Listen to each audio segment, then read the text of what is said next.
Here on the farm, we've literally been in a bubble, all summer. And our stewards and our presidents, all of our staff, boy, everybody is just, we're happy, we're healthy. Look, the cows don't know that anything's going on. The chickens don't know anything is going on. The trees don't know. The tomatoes don't know. And so it's not in our face every day, and we just go about our business, and we're just in this bubble. But boy, when we go to the city or our delivery vehicle, we deliver into the city, and the abject fear in the eyes of these urban customers is palpable, and we don't see anything like that in the countryside. It just doesn't exist.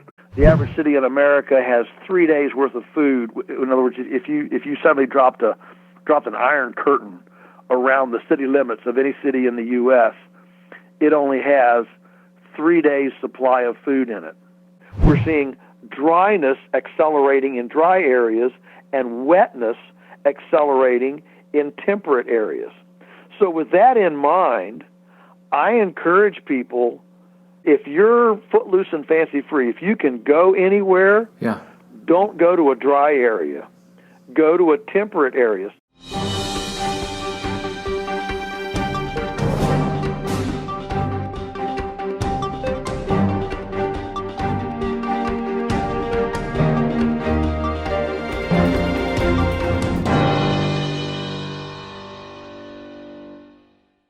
Welcome back to Liberty and Finance and Reluctant Preppers. We have a returning guest we haven't had on for some time. Joel Salatin is the co-founder of Polyface Farms in the Shenandoah Valley of Virginia. He's a teacher, an advocate for honest food, food integrity, empowering people to provide for themselves, author of numerous publications, and all-around educator and speaker. Joel, thanks for joining us again this time on Liberty and Finance. Thank you, Dunnigan. It's always a pleasure to be with you. In anticipation of your arrival, we've received a lot of suggestions for questions from our viewers, and several of them have to do with such things as, what are we heading into? Is it going to be a grand solar minimum, or are we heading into climate change in the other direction where it's heating up? And we want to get to that in a little bit, but first we've just got to look at the environment in terms of the political and social and liberty environment that we've been kind of through the blender here this year in 2020. Could you talk to us about the impacts that you're observing? You interact with so many different people, all the way from your mail order business to local regional customers and stores and farmers markets and teaching groups that come to your farm and student interns and everything, and your speaking group engagements. You interact with so many different types of venues of people. What are the main takeaways that you're having this year from all the strange factors that we've all been through together? Well, that's a pretty comprehensive question. I guess if we were going to make a list, and I'm not sure that this is in order, but it's just in the order that things are popping into my head. One is certainly urban flight. I think people are very aware that if and when the wheels fall off, and just so you know, somebody asked me lately, a group that was getting ready to invest in a property, they asked me, what does wheels fall off mean to you? And I thought about it a little bit, and I said, if I can't get grain, and I can't get fuel, and I can't get electricity, I would call that wheels falling off, because those three things drive everything.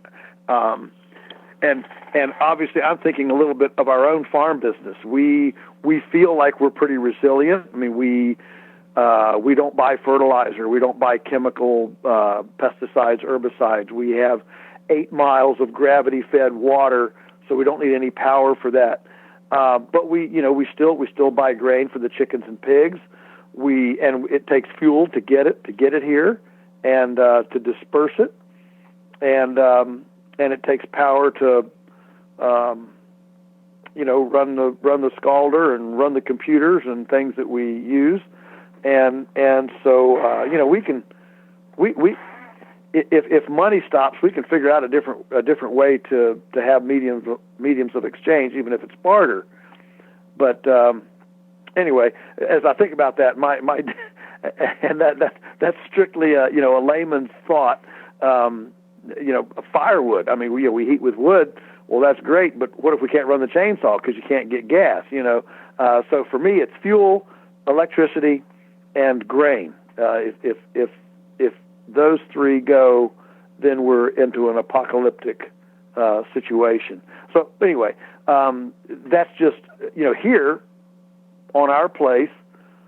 If that's what I'm thinking about, just multiply it by 100-fold, and that's what it's like in the city to not be able to acquire those things. So anyway, urban flight is a huge one, which means that we're for sure every single house outside the city that goes up for sale is literally grabbed up at above asking rate by within hours of posting. So we're seeing, I'm just going to call it non-urban real estate is skyrocketing in value and in desire, which brings us to the third thing, which is self-reliance. So the way I explain this to people is if things go crazy, you want to surround yourself in a community with people with an eclectic skill, talent set that includes somebody who can build things, grow things, and repair things. Build things, grow things, and repair things. So I expect, and what I'm seeing, is people are starting to take their cash, which we don't know how long cash will last, or if its value will last, or if we'll have hyperinflation with funny money or whatever. We don't know all those things right now, but there is a huge desire to invest in skill, in knowledge, and I don't mean knowledge like computer knowledge. I mean knowledge like how to grow a tomato plant, how to can venison, how to how to tan leather.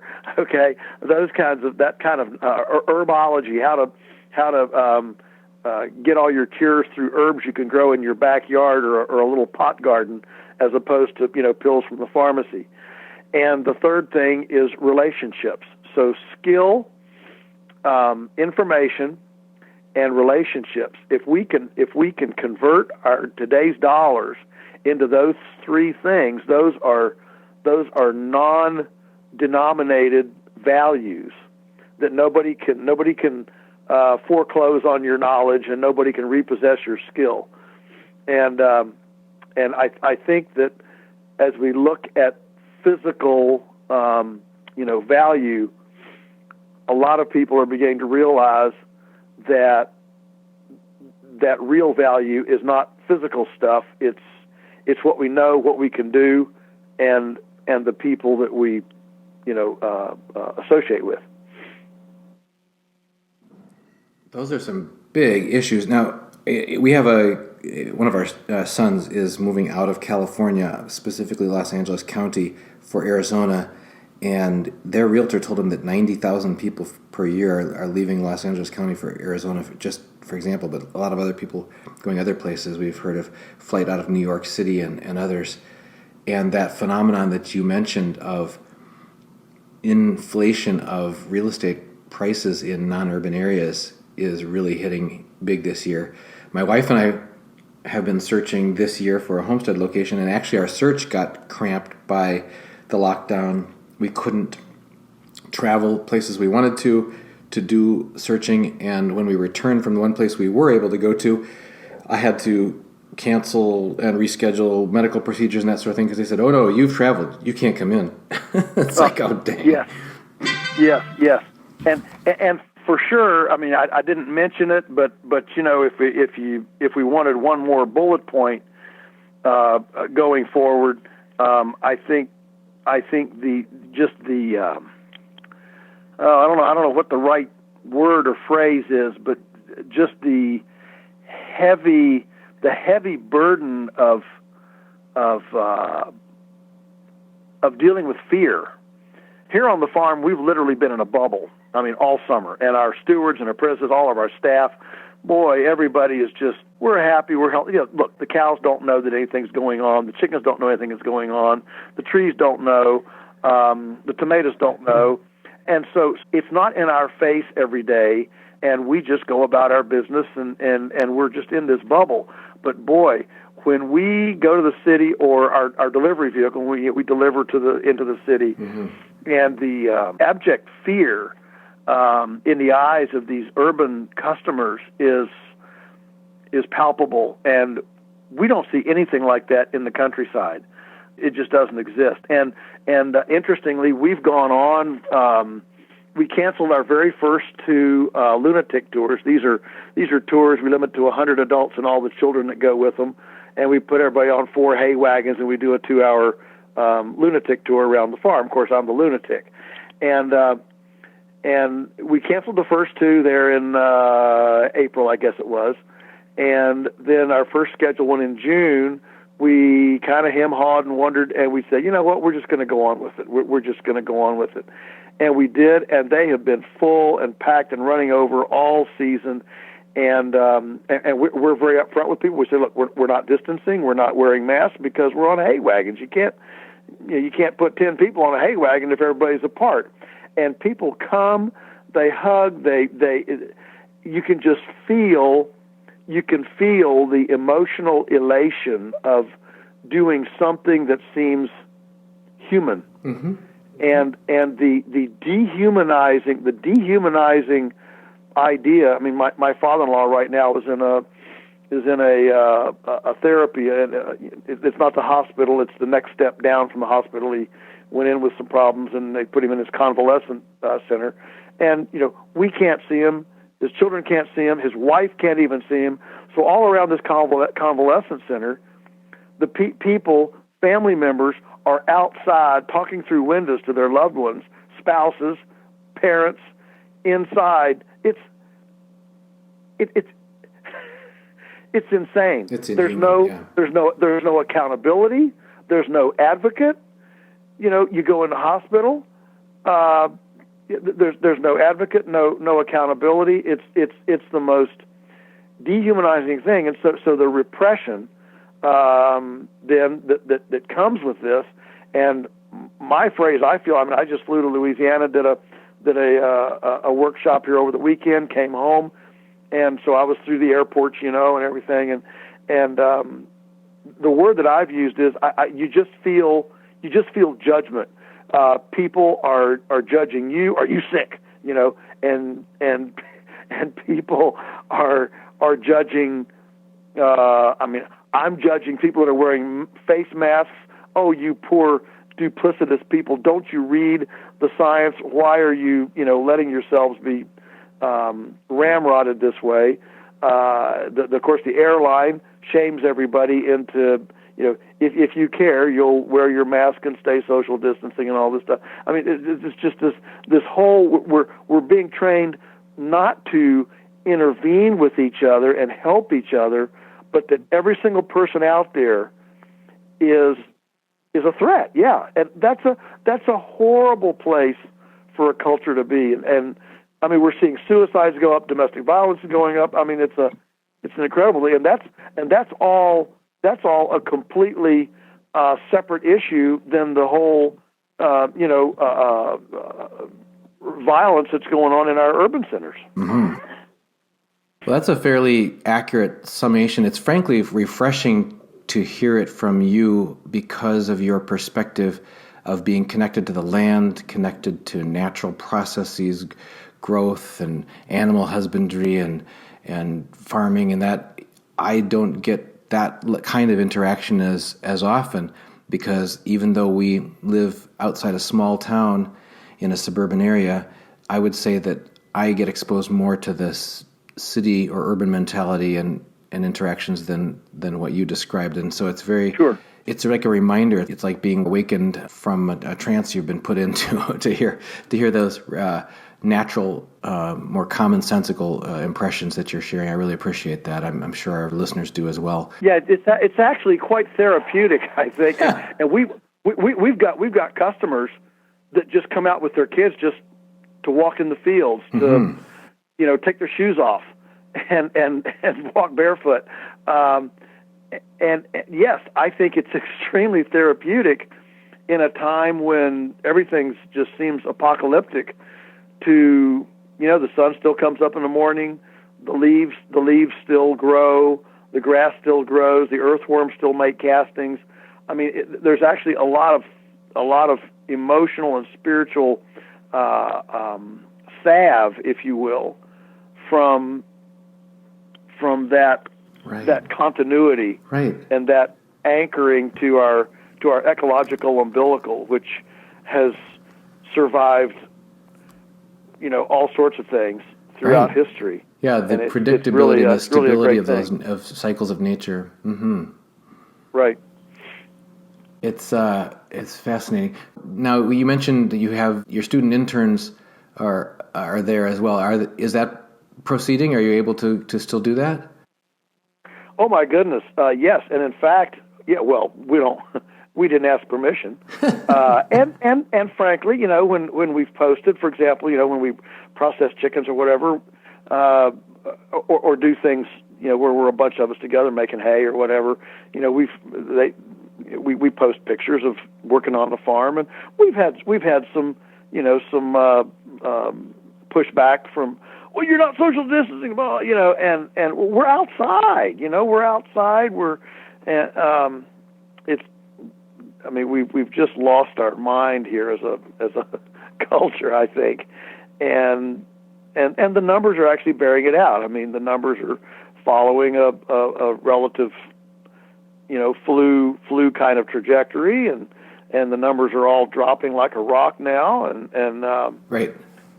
The deaths count, even though there's reason to believe that it may not have been accurate all along, attributed to the COVID, have continued to drop even in those areas and states where the counted cases, which are also debated as far as false positive tests, et cetera, have so-called spiked. The treatments have improved, and the fatalities are just continuing to drop like a rock, and yet it almost seems as though there's a tendency on the part of officialdom to want to keep drumming up the anxiety level rather than moving on to the next step and saying, what are some lessons learned and what can we move on to? Yeah. More and more people. I mean, when I checked in at the airport last week, there were several attendants standing there at the desk. It was not busy, and of course I put my mask on because I'm a good little boy. There are times when you want to fight and times when you don't, and so I just I have played with the TSA some with the face mask thing, and they say take your mask down so I can identify you. And you got your driver's license standing there, and I said, well, CDC says I'm not supposed to touch my face. How can I touch my face and take my face mask down? They kind of look at you, and I say, now who am I supposed to believe, CDC or you? And they got to get this deer in the headlights look, I don't, and they say, well, you want hand sanitizer? Oh no, chemicals, no. Oh man.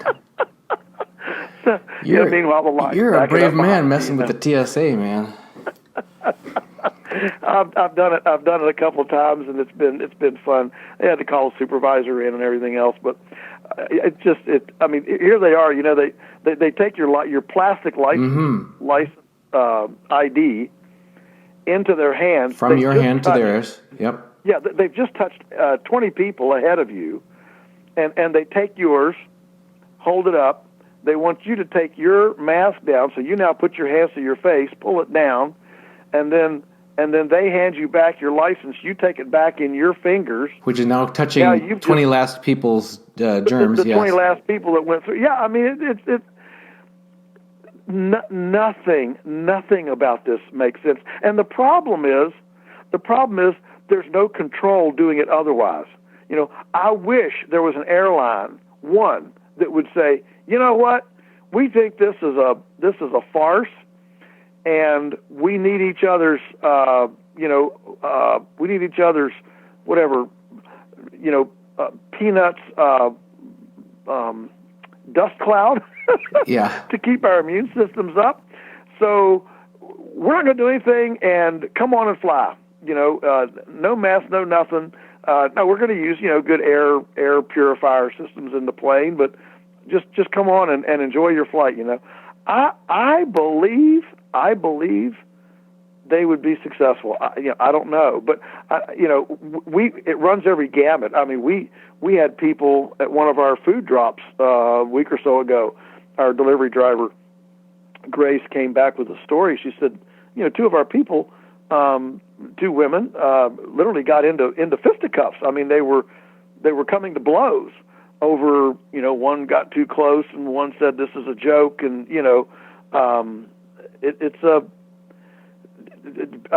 people are just on edge. Yeah, that's true. Everybody's fuse is short. Yeah, and stress, chronic you're stress. Exactly right. Yep, and you don't want to hold it against the individuals either, because everyone you have to assume benign intent and assume that everyone is trying to do their best and they are genuinely concerned, and they've been psychologically traumatized, emotionally traumatized by the barrage that 7x24 on the news for the past 6 months, just constantly making it sound like this is the worst thing that's ever happened in the world. And so that level of anxiety, when you just have chronic anxiety over periods of time, people understandably are going to be short on the fuse. Yeah, well, I think a lot's going to change after the election. Why so? Well, I think as you said, it seems almost like there's a certain satisfaction in keeping things stirred up. Right. And I think that I'm not trying to make a big a political statement here, but I think the hatred in the country of Trump, and of course among the media especially, is so profound that the mouthpieces of the culture that run the mainstream media are desperate to keep the narrative agitated, so that because when people are unhappy, they tend to vote out incumbents. Well, I don't know. Last time, even after the election, it didn't ramp down. It ramped up, if anything. So I hope you're right. I hope you're right that we have. My wife and I pray for that every single day, is that we have fair and free and honest and civilly managed and civilly accepted elections. But I guess we'll see how that plays out. I'm just saying that if Trump is gone, then there'll be no reason to continue the pandemic narrative, because we don't have to keep everybody disturbed anymore. Oh, I see. Okay. Of course, then the question is, but then will it be used for aggressive government, additional government controls, mandates? Right. Blah, blah, blah. Suddenly contact tracing is part of your daily life or whatever, yeah. So could we turn our attention to the next topic? The next major topic here is about a potential for a coming food crisis or food shortage. We've spoken with you about that in the past because, in fact, one of our recent interviews with you was called Food Crisis, Not If You Do This, and talked about people basically getting more self-reliant and producing their own food, getting to know their neighbors and sharing food with their neighbors, and getting to know their local integrity food producers in their neighborhood, know your farmer, and getting close to that. What are you seeing develop? Because we've been hearing that these supply chain disruptions and meat packing plant closures and on and on and on related to the pandemic lockdown response, and also some of the transportation issues, and just that there's going to be just this big unexpected shortage of meats and all kinds of food that people are used to coming from far away that just ain't going to be coming this next season. Are you anticipating that? I'm not anticipating shortage. I'm anticipating pretty substantial price increases, because the cost of meeting the cost of what's the word? The cost of compliance, reducing the fear factor. The cost of reducing fear is so high that it slows down and, of course, makes less efficient all of these quote-unquote efficient facilities. You have to realize that about the only place in America right now where thousands of people congregate shoulder to shoulder every day in cold, dark, damp environments is in these mega processing facilities. I mean, the country only has, about 150 of these mega processing facilities to do our meat. This includes canneries, where they can, tomatoes and things like that. And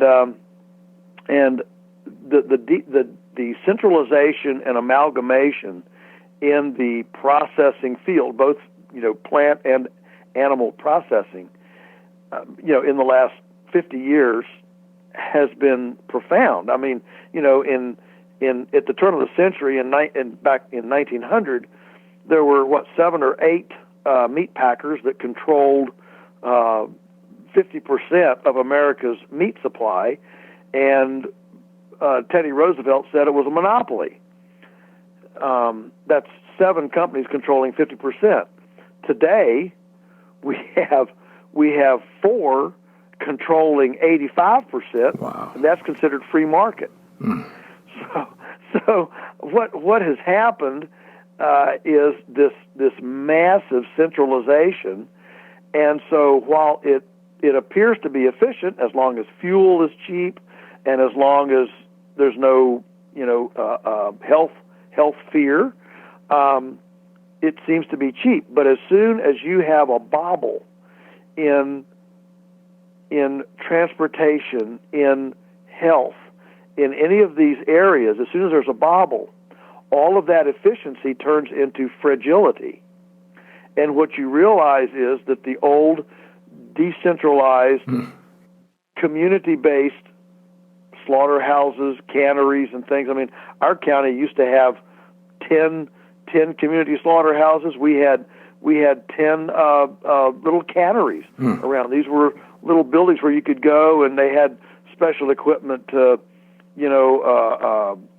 can green beans and do, so you could do it in volume and do it rapidly.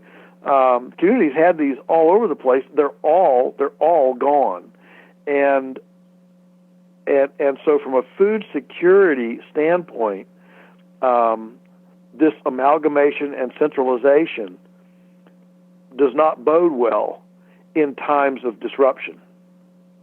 Yeah, there's a lot of assumptions, and I guess that's maybe emblematic of what you were talking about cities. Why urban dwellers have fear in their eyes is because, again, cities are something they're amazing. They're a marvel of modernity when things are going well. Yes. And any disruption in transportation or electrical supply or water supply or garbage hauling or health, infection or whatever, suddenly can bring them to a screeching halt, and suddenly you've got people wondering how are they going to get their next meal. Yes. The average city, I'm told right now, the average city in America has 3 days worth of food. In other words, if you suddenly dropped an iron curtain around the city limits of any city in the U.S., it only has 3 days supply of food in it. Now, if you go back 100 years and you did the same thing, it would probably be a month, because people had larders, they had large pantries, they had gardens, and there was a lot of edible landscaping. Yard apple trees, yard pear trees, a grapevine, and people preserved, packed, stowed this food in a larder, and so the food was not in a Costco warehouse. It was actually in individual domiciles. Throughout, that's where the food was, and so this is a major change. I mean, we're practicing just-in-time inventory management. I mean, that's been the business byword now for 40 years. Yep. Just ever since the internet is just-in-time inventorying, and again, as you said, that works great. When there's no disturbance, but as soon as there's a disturbance, just-in-time, and that's what, of course, caught the industry. When the pandemic came in and everybody closed down, it was not that there was a food. That's why I don't think there's going to be a food shortage. I think it's going to be a pricing, because we didn't actually have a food shortage when the supermarket shelves went empty back in April, and the meat counters went empty. There was not a shortage of food. There was a glitch in the food processing chain. Yep. Mm-hmm. Yeah. Because there are two completely different markets in the food chain. One is retail, like for homeowners, and the other one is for institutional or wholesale. Believe me, your local university does not buy Cheerios in little 1 pound boxes off the store shelf. It gets Cheerios in great big 50-pound bags, in boxes stacked on a forklift, and so there was plenty of food. It was a packaging and processing issue to divert from the restaurant industry into the retail home industry. We actually, just to give you a very, very personal example here on our farm, so when the store shelves went empty, people started coming out here mobbing us. We went through our retail inventory in no time, and we didn't. And of course, the retail homeowner buys 1 pound packages of ground beef. Let's take a real generic item, ground beef. We sell it to them in 1 pound packages. We make 5 pound packages for our restaurant accounts that are making meatloaf and burgers and stuff in-house in restaurants. Well, here people came in. We didn't have 1 pound packages. Oh, you're out of ground beef. Well, we had 3,000 pounds of 5 pound packages. Mm-hmm. But so it wasn't a food shortage. It was an inventory glitch made by an anomaly within the system, and that anomaly can be any number of things, and so I actually don't think there will be food shortages, at least not anytime soon. Eventually we're going to have soil shortages, but that's another topic. I don't think the food shortages will be anytime real soon, but I do think that we'll have food. We already have, of course, a great shortage of food density, of food nutrition. And that's our big problem. We have food, but it's not nutritious because we've depleted our soils. We don't have the fertility, and much of our food, is grown with chemicals that greatly reduce the amount of nutrient density in food. So you have bushels, but you don't have vitality. Right. And then now you also mentioned, I guess it's how this plays out at the family scale is you may have, they say, the old saying that all politics are local. Okay, so all food shortages, I'll say, are local in this sense that if your family doesn't have food inside the house to eat that day, that's a food shortage. Right. There may be 55-gallon drums or bushels, bags, or whatever down at the distribution center for warehouse for restaurants that are closed. But if you don't have it in your pantry, you have a food shortage as a family. So we've talked about people stocking up on non-perishable foods in addition to growing their own, that sort of thing. That's another thing people get judged and shamed about, as being thought of as a hoarder, as though to have accumulated a supply that will see your family through glitches, so to speak, of any kind, is to deprive others of their needs, and that's unfair, unjust, immoral, evil, antisocial, anti-patriotic, or whatever. How do you get unhooked from that psychological arrow of being a hoarder rather than just making proactive accumulation of some non-perishable things that your family might need in the future? Well, there's a good Proverbs in Solomon's wisdom. Look to the ant, thou sluggard. It prepares for the off season. Even the ant prepares for the off season, and so part of responsibility, I would suggest. We you could say, well, a 401k plan's hoarding money. It ought to be given to the poor. I mean, you can make this argument for anything, any kind of savings, or future preparation, kind of thing. And so we definitely believe in food savings accounts, money savings accounts, health savings accounts. I mean, savings accounts are not hoarding. Savings accounts are simply being wise about preparing for downturns, because there will always be downturns. So how do you build resilience? If we look at how do we build resilience into our lives, it quickly moves us toward savings accounts and stashing some food, stashing some ammunition, stashing some warm clothes, right. A water supply, a cistern, just basic. And what's funny about this, we talk about this, and the things I'm describing here are not earth-shattering, but it's amazing how few people actually do them. That's true.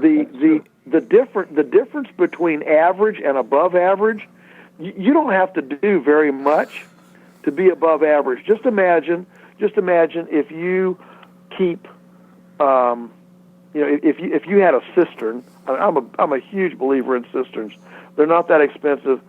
We've got a 15,000 gallon cistern at our apprentice housing. Comes off the roof. The roof comes off, and the water goes in. But at your home, if you had even a 4,000 gallon cistern, let's say, in your yard, buried in your yard, think of the difference that would make if suddenly there were some disruption, either from pathogens, toxins, or quantity of water. What a difference that would be compared to your neighbors just having water. I mean, you could go a while without eating. I mean, you can actually go, days, most of us, without eating. But you can't go days without water. And so think of what a different state of affairs you'd be in if there were some, major disruption. If you had 4,000 gallons of water stored in your backyard. Yeah, you're reminding me of many things. One is I had a good working associate who said his accountant told him never confuse cash flow with cash, meaning that what you're saying about water would be true as well. Never confuse the fact that you are accustomed to having access to a place where you can get a flow of water when you need some to having some. In other words, do you have a store? Do you have a accumulation of a resource, an asset that you can draw on, or are you dependent on someone providing you with a incremental, just-in-time flow of some when you need it, and what happens when it's not there? Another thing made you think about when you said savings accounts, food savings accounts, money savings accounts. We had Dr. Jane Nielsen on talking about don't poison your family with your survival food. So we talked about some of the survival food that people store up is not healthy at all for people. It's not healthful. And you mentioned that, but things need to be nutrient dense. They need to be non-perishable, that sort of thing. They need to have natural versus a bunch of artificial ingredients and preservatives and things. But the same thing true for your savings account is if you're storing up U.S. dollars at this point in time, I would call those a perishable asset. So you want to really question what you've got in your savings accounts too. Is it as good as gold or not? Wow, so many different things. One of the things that's a question that people were puzzled by as part of this whole lockdown was the lockdown on the sale of seeds. People weren't able to put in gardens in many areas. Michigan was one where the governor made the rule that it deemed as non-essential businesses was the part of the hardware stores or the building supply centers where they sold seeds for planting. Do you have any insight for us on people being able to, the ability in the future for people to be able to continually access seeds and livestock for purchase so they can grow them themselves? Yeah, well, the answer is your network. And I had a very interesting conversation a month or so ago with a couple of retiring military fellows and their wives. Of course, these are young guys. They're retiring at 20 years and they're 40 years old. But they were, they'd been in the military for 20 years, and they actually thought things were going to turn south pretty dramatically. So we had this kind of far-ranging conversation about survival, just the basic concept of survival, and we kind of made two threads. One, you can survive by being a hermit mountain man in Idaho, living in a cave and making traps out of sinew and all that. Or the other basic way to survive is in community. You've got people around you that can build and grow and fix, and you kind of huddle together in a enclave of eclectic skill, and you hang through it. Most people, if you ask them which would you prefer, would prefer the communal one, not the hermit one. Right. Most of us would like to go through a crisis holding hands with somebody, not just with ourselves. But the problem is that both of these require preparation time. You can't turn them on a dime. You can't learn wilderness skills in a day, and you can't develop an agrarian bunker relationships in a day. I'm answering the question, believe it or not. So the seed question is all about, have we created a network, a community of resilience in our seeds? And so there are seed saver clubs all over the place, and so here on our farm we have some heirloom varieties, especially a tomato that came through Teresa's, my wife's family, from like 150 years ago, and every year she religiously saves those seeds. We plant some more of those tomatoes, and they are the most amazing tomatoes. They're 1 pound tomatoes with no core. They're just an amazing succulent. I have not heard of such a thing of a heritage hand-me-down within a family of some particular foodstuff. That is amazing. Yeah. So we keep that, and we have a pear tree that we had a friend graft onto some rootstock that was from her grandmother's wonderful pear tree in her yard, and so we grafted about 5 of them on. The point is that there are people all around that are saving, pure open pollinated, not hybrid, but seeds, and so you need to start now, cultivating some friendships. These folks get together. They do seed exchanges every spring. Many of them are regional, but start a group in your area. Get together with some neighbors and say, hey, let's save some seeds together. Who wants to save 3 varieties of tomato seeds? Who wants to save a couple of kernels of corn? And you may not get 100 varieties, but the basic things, the basic tomatoes and peppers and corn and squash and pumpkin and things, you can save those pretty easily. And so I'm a big believer in cultivating those kinds of relationships now, so that if and when things go nutso, Now the seed thing this spring, that's interesting that you said it was declared those were just those kinds of stores apparently were declared non-essential. But I can tell you that this spring the seed companies actually just were inundated and sold out of their seed stocks, not because they were non-essential businesses, but because there was such a run on them with people planting backyard gardens that they just ran out of inventory. We don't sell seeds, we sell chickens, and we always sell a handful of backyard flock pullets, ready to lay pullets for people that want 2 or 3 in their backyard.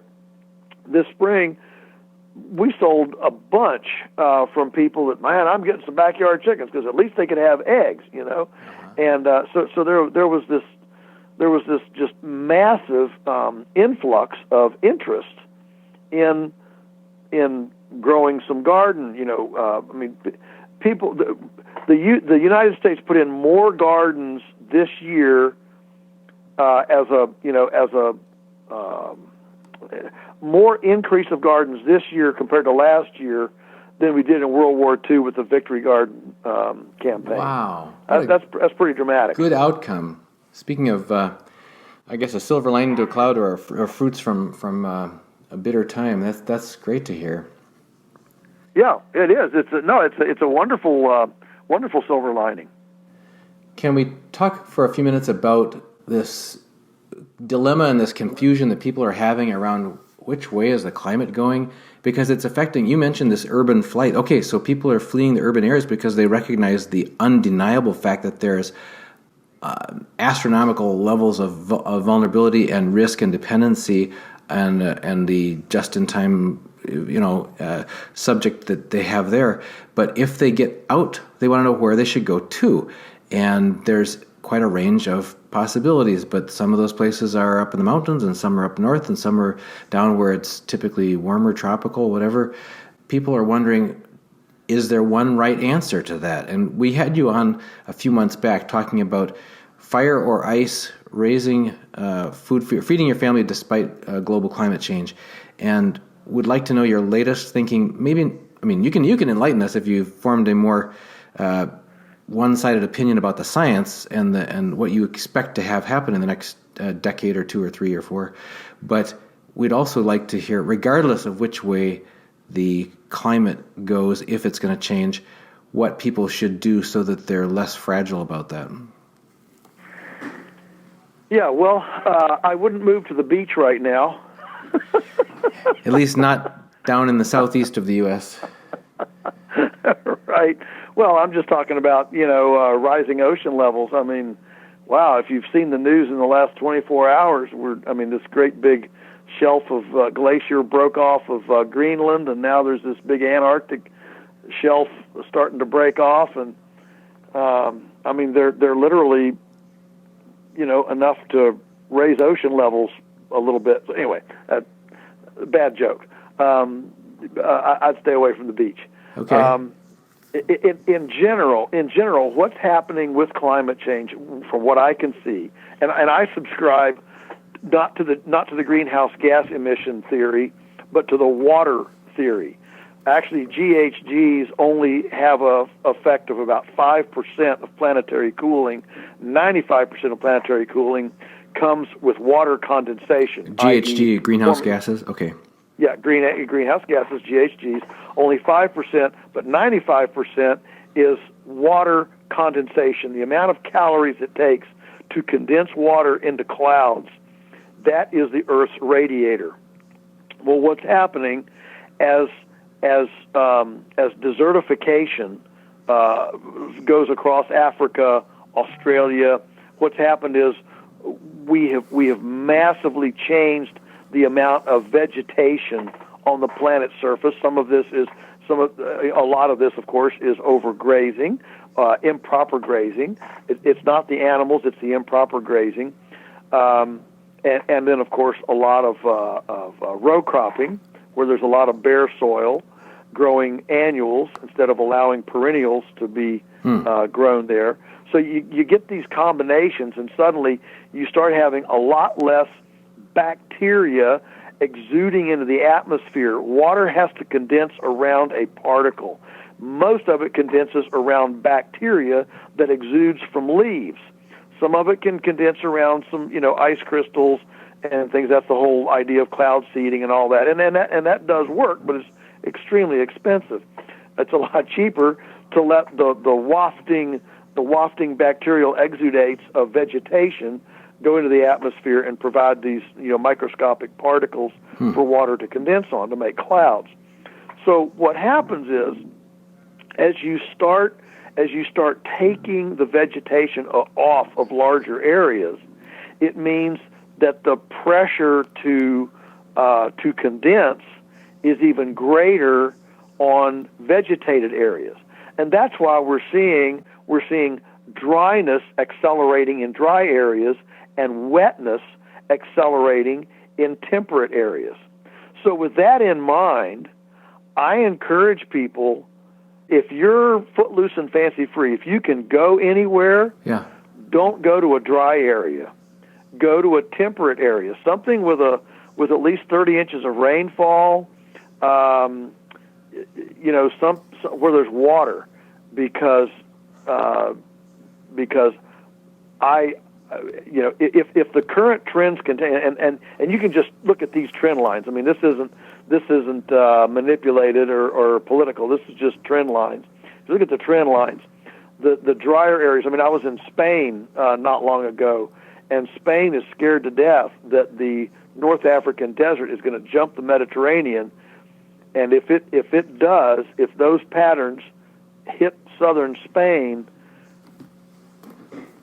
they're gonna march right up through Europe. And let me understand. I really want to understand this. You're saying that because of these processes that you're describing, desertification is like I don't know if it's a biological / physical process, but it can actually spread spread a desert, not just because you intentionally cut down the trees that used to be there, and so that's why the desert grew, because you cut down the trees, but because there's other more subtle processes that happen around deserts that can cause them to spread. Yes, absolutely. In fact, a study was done by the University of Wisconsin Meteorology Department actually a couple decades ago. They wrote a book about it called Climates of Hunger, I think it was. And it was done in India, where they just went into a desert, the Rajputana Desert there, and they just fenced out a few square miles. They just fenced it out and just walked away from it.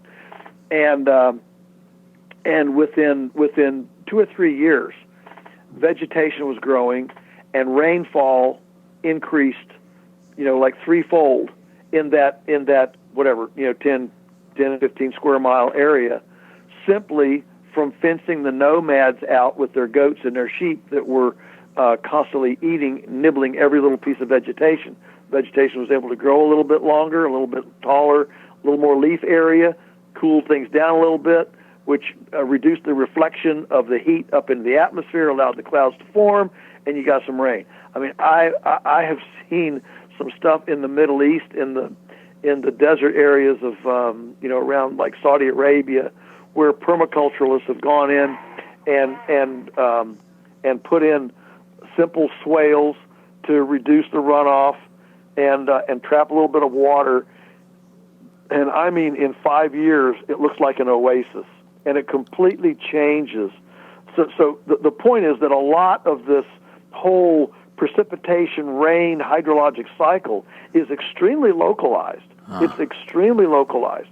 But as a planet, the planet needs balance. So the planet is going to, just like a physics experiment, equal and opposite reactions, the planet is going to seek its balance. It's going to seek its cooling. So if it can't get it in the Sahara, it's going to get it at the Amazon, or it's going to get it in Georgia or Florida. And so what happens is that these well, I like to call it the radiator. It's the radiator of the Earth, and if a couple of things are, couple tubes are plugged, unlike your radiator, a radiator can't make more tubes, what nature does is it compensates by creating a couple extra tubes somewhere else. And those extra tubes are in, like America's Midwest. They're in our area. I mean, we're just seeing a wet cycle here over the last several years. It's just unprecedented. This summer we had 6 straight weeks in July and August, which are very dry months for us. 6 straight weeks of 3 inches of rain per week. Wow. We've never seen anything like that, and that is happening. That is happening more rapidly. So to me, the precipitation theory of planetary temperature balance actually makes more sense as to why we're seeing simultaneously increasing wetness over here and increasing dryness over here. Right. The probably one of the foremost proponents of this theory is a guy named Walter Jenney from Australia. Jehne, I think is his name, and he's, of course, he talks cool because he's from Australia, but he's just a fascinating scientist, and makes a lot of sense to me, and it helps to understand the anomalies. But so with that in mind, you don't want to go to a place that's drying out.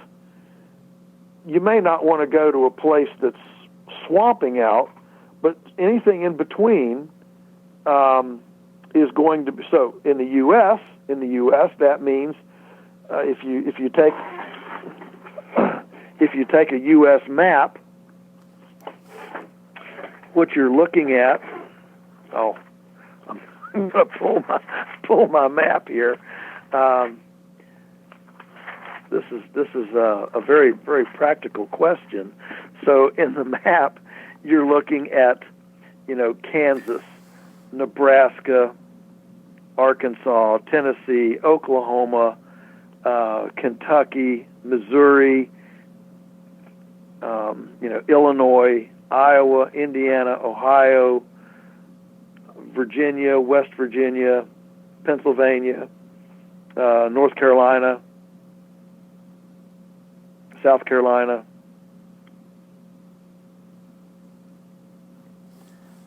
As potential target areas that would be in that middle range, not too dry, not too swampy. They would be in the middle range. In other words, gotcha. They're gonna tend. And I know we've just had tremendous flooding out in the Midwest. I understand that, but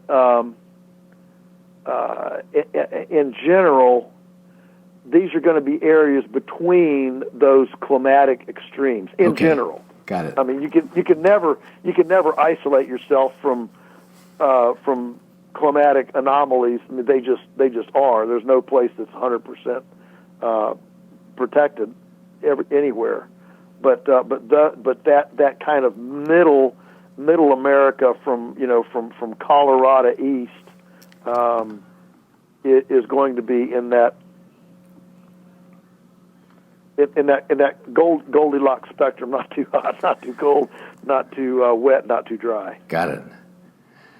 I'm going to quick reintroduce that question because I forgot to give credit to the guy who asked it. 49Fine asks, "Hi Joel, what's your view with respect to the supposed solar minimum or even grand solar minimum that many claim is imminent? Was our shortages that we received this year as part of COVID just Act 1? I'll skip the last part. Okay, so then we'll jump into that. And now I've got to wrap us because I'm going to get it. Somebody else is going to call me shortly here. So we're going to have to come back because there's so many more questions we didn't get to. But this was very, very enlightening.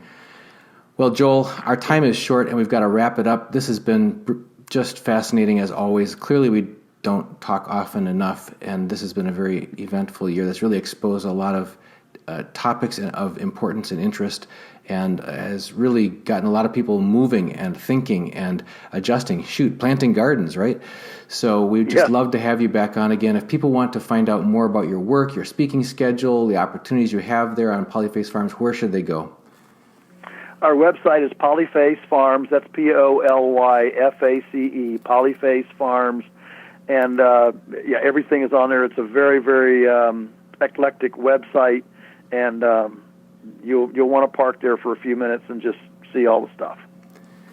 Well, we're going to have you back on to talk about more of this stuff, because there's questions about what steps people can take if they want to go do that urban relocation to the rural areas, how they can get started in farming. You've talked to us about some of those ideas in the past. So we just thank you for joining us this time on Liberty and Finance and Reluctant Preppers, and we'll hope to have you back on soon. Thank you. It's been a delight and an honor. Thank you, Dunnigan. All right, man. Thank you. I sorry to have to make it such an abrupt ending, but I just appreciate it. That's all right.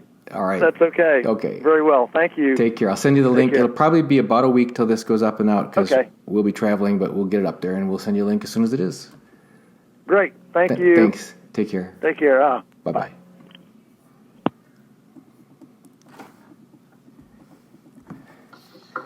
Hello, Dan. Hey, Lee. How you doing, buddy?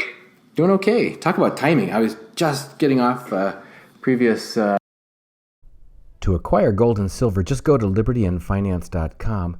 When the main site comes up, click on Bullion Sales. That's libertyandfinance.com, Bullion Sales. You'll see my name, Dunnigan Kaiser, my phone number, and my associate, Kaiser Johnson, his phone number, our email, libertyandfinance@protonmail.com.